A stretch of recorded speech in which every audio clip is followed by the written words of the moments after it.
Une question qui revient parfois sur Blender Stack Exchange, c'est comment se fait-il, si je déforme une face, que je me retrouve avec une déformation inattendue de ma texture, c'est-à-dire que je m'attendrais à ce que ma texture se déforme de cette manière-là, mais ce n'est pas du tout ce qui se passe.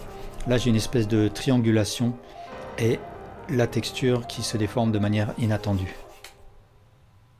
Alors, je vais supprimer mon cube et je vais créer à la place un mesh plane. Et ici, dans le shader editor, je vais lui attribuer un nouveau matériel. Donc le Principled BSDF, je vais le sélectionner et puis après avoir activé l'add-on Node Wrangler, je vais presser CTRL-T pour avoir cette suite de nodes. Et mon image texture, je vais cliquer sur New. Je vais avoir un pop-up. Et dans ce pop-up, je vais choisir Generated Type UV Grid de manière à avoir une grille. Alors, je vais voir ce que ça va donner. Je vais cliquer sur OK. Et puis ensuite, dans l'UV Editor, je vais aller chercher cette image. Donc, c'est une grille comme ça, une espèce de damier qui va en fait nous aider à voir si notre texture est déformée ou pas, la texture qu'on va projeter sur notre objet. Donc là, je vais passer en mode Material Preview. Je vois mon damier s'afficher sur la surface de mon objet en fonction de son dépliage.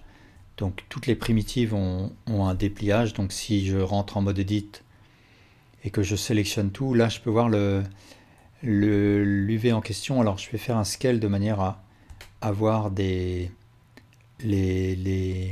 cases du damier un peu plus grandes comme ça. Et maintenant je vais m'amuser à déformer mon objet. Alors si jamais je veux déformer ma face et je veux avoir la suite de la texture, je peux ici activer Transform Correct Face Attributes. Et du coup, si je sélectionne un vertex et que je le déplace ou un edge, etc., je ne vais pas avoir de déformation de ma texture, puisque ici, là, je vais activer la synchronisation. Ce que je peux voir, c'est que toute déformation qui aura lieu ici sera synchronisée ici. Mais supposons que je veuille une déformation de ma texture en fonction de la déformation de ma face. Voilà, je vais faire quelque chose comme ça, par exemple. Eh bien, je vais voir une déformation qui n'est pas souhaitée. Moi, j'aurais voulu que ma texture se déforme de cette manière-là. Et ce n'est pas ce qui arrive. Ce que je vois, c'est... Je vois bien une déformation, mais il y a une triangulation qui a lieu ici. Et c'est comme si j'avais deux déformations distinctes de chaque côté de la séparation.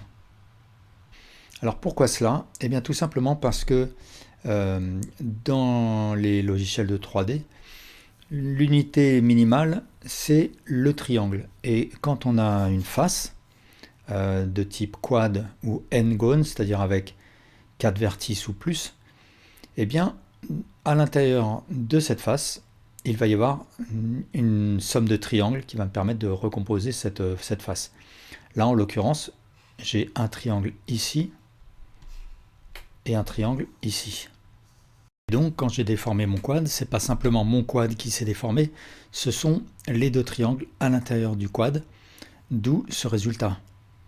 Alors, pourquoi on ne modélise pas avec des triangles? Parce que ça rendrait la modélisation compliquée. Mais supposons que j'ai ce quad et je soulève ce vertex, eh bien je vais voir ici les triangles inhérents à ma face. Et là, en l'occurrence, la séparation se fait là et mes deux triangles sont ici et ici.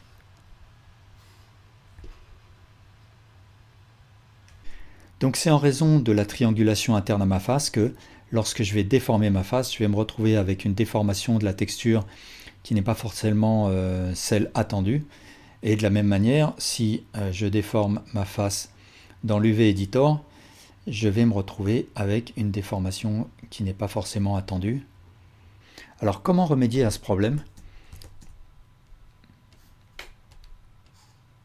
Eh bien tout simplement ce qu'il faut faire, c'est clic droit, Subdivide, et faire une quantité de subdivision suffisante pour que la triangulation devienne imperceptible. C'est-à-dire que si je subdivise un certain nombre de fois, Eh bien, j'ai toujours une triangulation à l'intérieur des petites faces que j'ai créées. Dans chacune des petites faces, je vais avoir une triangulation. Mais ce qu'il y a, c'est que le motif de ma texture devient relativement grand par rapport à la taille de mes faces. Du coup, la triangulation qui a lieu à chaque fois à l'intérieur de ces faces commence à devenir imperceptible. Alors, je vais supprimer la topologie que je viens de créer avec un X Limited Dissolve. Et à la place, dans le panneau des modificateurs, je vais attribuer à mon objet un modificateur Subdivision Surface. Et je vais augmenter la quantité de subdivisions, peut-être 3 subdivisions.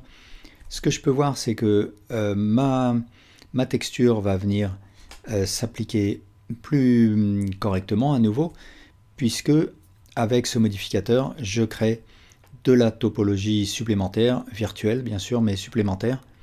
Si je veux garder les bords bien droits, à ce moment-là, je peux utiliser l'option Simple ici. Mais en général, on utilise le Subdivision Surface pour arrondir notre objet. Donc si jamais j'utilise 4000 Clark et que je veux garder les bords bien droits, à ce moment-là, avec des CTRL R, je crée des edges de support, comme ça, le long de chaque bord. Alors là, j'ai une déformation sur chaque bord. Pour corriger ça, il suffit que j'aille dans Advanced et sous UV Smooth, je choisis l'option par exemple Keep Corners et là ça me rétablit une projection correcte de ma texture sur les bords. Alors petite précision au passage, si je zoome sur ma texture, je peux voir que les motifs sont flous et ça c'est parce que par défaut mon image texture est en mode linéaire et en mode linéaire Blender va essayer de faire un lissage de la texture en faisant une interpolation entre les pixels. Mais si je passe en Closest, à ce moment-là, je récupère ma texture telle qu'elle est et donc les contours sont nets. Voilà, merci beaucoup pour votre attention.